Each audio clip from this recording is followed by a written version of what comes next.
ఏదేమైనా ఆడపిల్లలాగా ఉంటేనే మంచిగా ఉంటుందని చెప్పిన. అనసూయ నా చుట్టం కాదు, నా పక్కింటిది కాదు, లేకపోతే నాకు విరోధి కాదు. ఆ మొహం కూడా చూడలే నేను. అయ్యో జబర్దస్త్ షోలు అంటే మొన్న నుంచి యూట్యూబ్లో చూసిన. నేను ఏం చెప్పిన అంటే ఆమె ఇష్టం ఉన్నది వేసుకోనయ్యా, కట్ డ్రాయర్ వేసుకుంటుందా, బ్రా వేసుకుంటుందా, బిగినీలు వేసుకుని నాకు సంబంధం లేదు. నేను అన్నది ఏంటంటే ఆ వేసుకునే విధానము నీకు రాజ్యాంగం కల్పించింది, నాకు ఇట్లా మాట్లాడేది రాజ్యాంగం కల్పించింది నాకు. కాబట్టి ఇంట్లో నీకు నాకేముందాడా పంచాయతీ. నేను అనేది ఏంటంటే స్విమ్మింగ్ డ్రెస్ వేసుకుంటారు, మాకు తెలియదా? చీరలు కట్టుకొని ఇస్తారా ఇట్టా? కాకపోతే వెనకటికి బావులలో కూడా ఈతలు కొట్టేటోళ్ళు గోషి కట్టుకొని ఈత కొట్టిర్రు. సరే ఇప్పుడు మనం కొద్దిగా మారినాం కాబట్టి, కొంచెం టెక్నాలజీగా ఉన్నాం కాబట్టి స్విమ్మింగ్ డ్రెస్ వేసుకుంటున్నాం, పోతున్నాం. ఆ స్విమ్మింగ్ డ్రెస్ ఏంది? నువ్వు ఎంజాయ్మెంట్ చేయనీకే. నీ ఎంజాయ్మెంట్ తీసుకొచ్చి ఇన్స్టాగ్రామ్లో పబ్లిక్ అని ఉంటుంది, ప్లస్ ఇక్కడ ప్రైవేట్ ఉంటుంది. ప్రైవేట్ని తీసుకొచ్చేసి పబ్లిక్లో పెడతా తిట్టపోతే ఏం చేస్తారు? మరి ఏం చేస్తారు? తీర్థ కేసులు పెడతా అంటే నువ్వు కేసులు పెడితే భయపడుతున్నావు. ఈడ ఓయమ్మో ఎక్కడిది ఈ ఒకతే ఉంది, ఇక కేసులు పెడితే భయపడ నీకే. ఏం మర్డర్లు చేసినావా, మానభంగాలు చేసినావా, లేకపోతే ఏమన్నా దానికి ఏమైనా మేమేమన్నా ఆస్తి ఏమైనా దోసుకొచ్చినామా? ఒక్కటే గుర్తుపెట్టుకోండి, ఏదేమున్నా మాట్లాడే భావం ఉండాలి. భయపడుతూ బతకాల్సిన అవసరం లేదు. ఒక్కటే చెప్తున్నా, ఇవాళ మహిళల మనోభావాల వస్త్రధారణ. నేను అనేది ఏంటంటే కొన్ని పబ్లిక్ ఉంటాయి, కొన్ని ప్రైవేట్ ఉంటుంది. నీ డ్యూటీ అయిపోయినాక ఏం చేస్తావా? నువ్వు ఇంటికి పోయినాక నీదంతా తీసుకొచ్చి చెండాలం అంతా తీసుకొచ్చి ఏమైనా మీడియాలో చూపిస్తావా? నీకుంటుంది.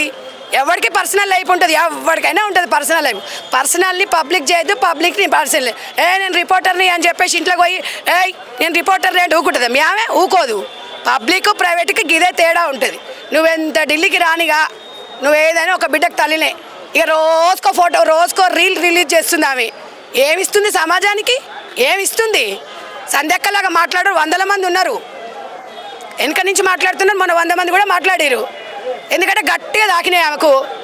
ఏం మరి నిజంగా కూడా మన షాపింగ్ మాల్కు పోయింది.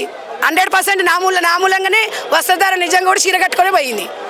నేను మొన్న ఒక రీల్ చూపిస్తానయ్యా. నేను ఏమి ఆ డ్రెస్ ఏంది? ఆమె రేణుదేశ ఇద్దరు కలిసి పూజకు పోయిరు. పూజకు పోయినప్పుడు మొత్తం అసలు జాకెట్ గింతనే ఉంది, చీర కట్టింది. ఆమె ఎక్కడో పూనా నుంచి వచ్చిన రేణుదేశ ఏమో మంచిగా నీట్గా సాంప్రదాయ చీర కట్టుకొని ముద్దుగా బొట్టు పెట్టుకుంటే, దీనికేమో డబ్బు వస్తుంటే ఇష్టం వచ్చినట్టుగా. అంటే ఎంత సెలబ్రిటీ అంటే సెలబ్రిటీ అంటే ఎట్లుండాలి?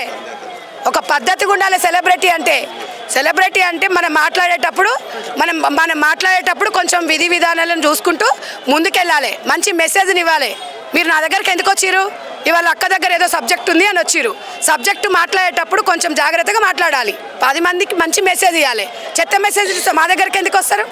ఇవాళ ఇంట్లో కూర్చొని ట్విట్టర్లో ఆన్లైన్లో ఉంది, ఆఫ్లైన్కి రమ్మని. నేను 7 గంటల ఆడికి వస్తా. ఇప్పుడు ఆమె డబ్బులు తీసుకొని షోలు చేస్తుందయ్యా. డబ్బులు తీసుకొని షోలు చేస్తే అదేం పెద్ద గొప్పనా? ఎంతమంది ఇవాళ సనాతన ధర్మం గురించి మొత్తం ఏం పాటించామంటలే. నీకు ఇష్టం ఉన్న డ్రెస్ వేసుకో. నేను అనేది ఏంటంటే వస్త్రధారణ అనేది మహిళలు మనం బాగుండాలి అంటున్నాం. చీరనే కట్టుకో అయ్యా, నేను చీరనే కట్టుకొని ఎవరు చెప్పట్లేదు. పంజాబ్ డ్రెస్ వేసుకో, మిడ్డీ వేసుకుంటే లాంగ్ ఫ్రాక్ వేసుకో, నీట్గా వేసుకో, ఇబ్బంది లేకుండా. అందరికీ ఇంట్లో మగవాళ్ళకి చూపేయాల్సినవి తీసుకొచ్చి బయట మగవాళ్ళకి చూపిస్తే ఊకుంటారు ఎవడన్నా? ఇవాళ ఇట్లా మాట్లాడితే ట్రోల్ చేస్తారు. ఓయమ్మ సంధ్యక్క చూసినా ఎంత గయ్యాడిది అంటారు. పర్వాలేదు, 10 మంది కోసం మనం గయ్యాడని మన భావజాలని చెప్పినా, నేను గట్టిగా చెప్పినా వాయిస్గా చెప్పినా మంచిగానే చెప్తున్నా. నా అంతరాత్మకు తెలుసు. మంచిగా చేయకపోతే నేను ఇంతమంది ప్రపంచ దేశాల నుంచి ఫోన్లు చేస్తురయ్యా. నేను తప్పు మాట్లాడట్లేదు, ఉన్నది మాట్లాడినా. నువ్వు ఖండాలు దాటు. కెనడా నుంచి ఒక ఆమె ఫోన్ చేసింది, 70 మంది ఉంటారంట వాళ్ళ కాలనీలో. నీకు వాయిస్ రికార్డులు పంపిస్తా విను. మేము ఖండాలు దాటినా కూడా ఆంధ్ర నుంచి ఇక్కడ సెటిల్ అయినాము. మేము 70 మంది సగం అయితే వేసుకో మేడం బట్టలు, మా బట్టలు వేసుకుంటాం, మా కాలనీ అంతా ఇట్లుంది అన్నది. నువ్వు పుర్రుండాలి. డబ్బు రాగానే ఏముంది? డబ్బు రాగానే అహంకారం మనిషికి. దేనికి అహంకారం?